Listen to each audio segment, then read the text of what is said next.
We live our lives. We build our relationships. We choose our partners. We solve our problems. We heal our bodies based upon the way that we have been taught to think about ourselves, our relationship to our own bodies, our relationship to the world, our potential, and our limits. And for 150 years, a little over 150 years, since the time of Charles Darwin, you and I have been steeped in a story. And it is a story of separation, of powerlessness, of competition, of conflict, of struggle.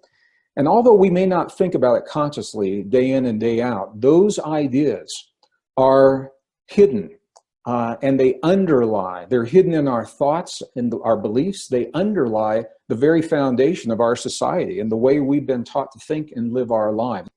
We have been conditioned to accept a theory of evolution when it comes to us and our origin, the story of our origin.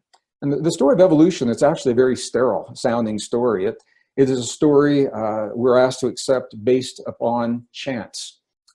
Just the right conditions appeared at just the right time for just the right atoms to combine into just the right molecules and create just the right patterns of amino acids with just the right conditions on the earth for life to emerge. And it has become more and more complex over time until we have humans and whatever comes after us, whatever we call post-human.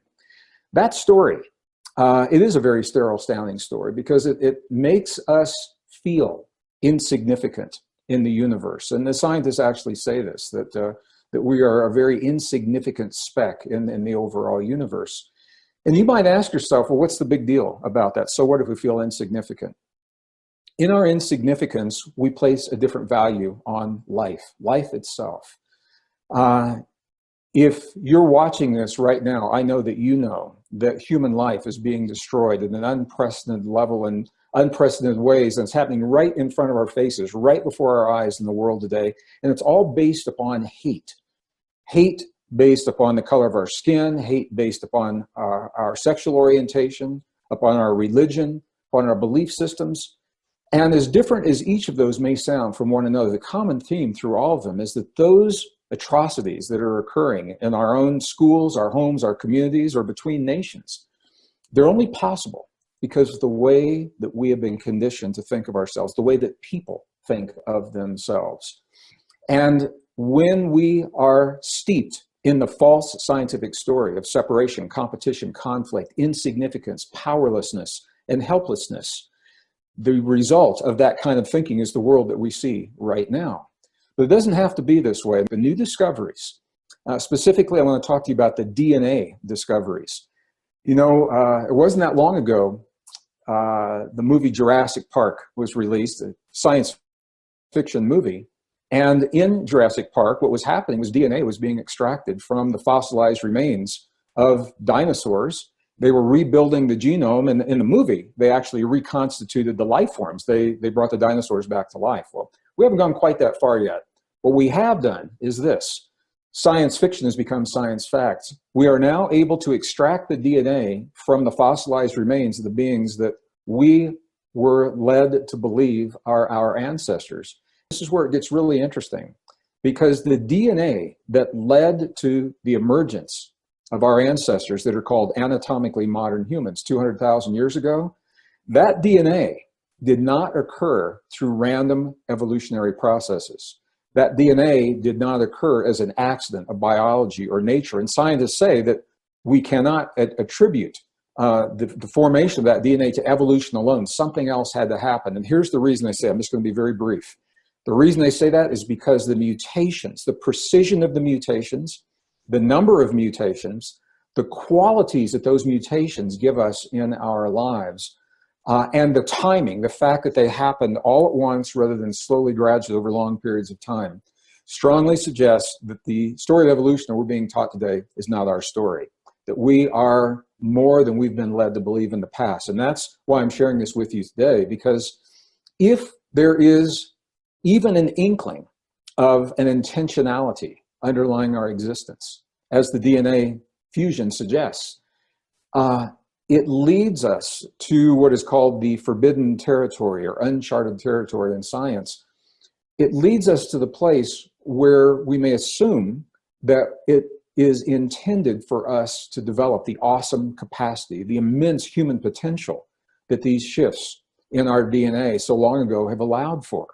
So this is where the science, although it's interesting, now becomes very relevant in our everyday lives, because what gives us our uniqueness as humans, that gives us the ability for empathy, sympathy, compassion, self-healing, and self-regulation on demand, what gives us those abilities has been relegated to the studies of mystics, monks, nuns, yogis living in isolation in monasteries and mountaintops halfway around the world for a very long period of time. And you can certainly go those places and explore those things. It's a cool thing to do. But the beauty of what the new science is showing us is we can now develop this immense human potential in our living rooms. We can do it in our everyday lives. I'm talking about deep intuition on demand, the ability to regulate a powerful immune response when we choose on demand, the ability to regulate our anti-aging or longevity enzymes that we all have in our bodies, to do it on demand, super learning, super perception, to create resilience to the changes that we're seeing in our world. All these things, as different as they are from one another, the common theme through each of them is that through techniques that are simple and easy to use, we have the ability to develop these extraordinary potentials that we have believed were left for mystics in the past, and to apply them in our everyday lives so that we can live healthy lives and thrive, not just survive. I'm talking about thriving in the new world that is emerging. And there is a new world emerging. The world of the past no longer exists. And although mainstream media is reluctant to share that fact, and mainstream media is reluctant to share the studies that I am sharing with you right now about the human DNA, about what we now know of our ancestors and how we relate to them, I want to tell you this is based in peer-reviewed science. So it's not a Gregg Braden theory, it's not my hypothesis, it's not my speculation, it's not New Age thinking, although it can be tied into all of those things. I'm talking to you about scientific facts that are simply relegated to obscure scientific journals. They're not being shared in the mainstream. We bring them all together. They tell a new human story, and it is a beautiful story. It is a story of hope and possibility. It is a story that empowers us to move forward in a healthy way in this new world, to build healthy families, healthy communities, and perhaps the most important thing of all, to achieve our greatest potential in life. Here's the reason this is important, because the better you and I know ourselves, the less we fear change. The less we fear change in the world, the less we fear one another, the less we fear the unknown. And as we globalize our world and we push together societies and cultures and religions in a way that has never happened in recorded human history, a lot of unknown things are happening. The better we know ourselves, the less we fear.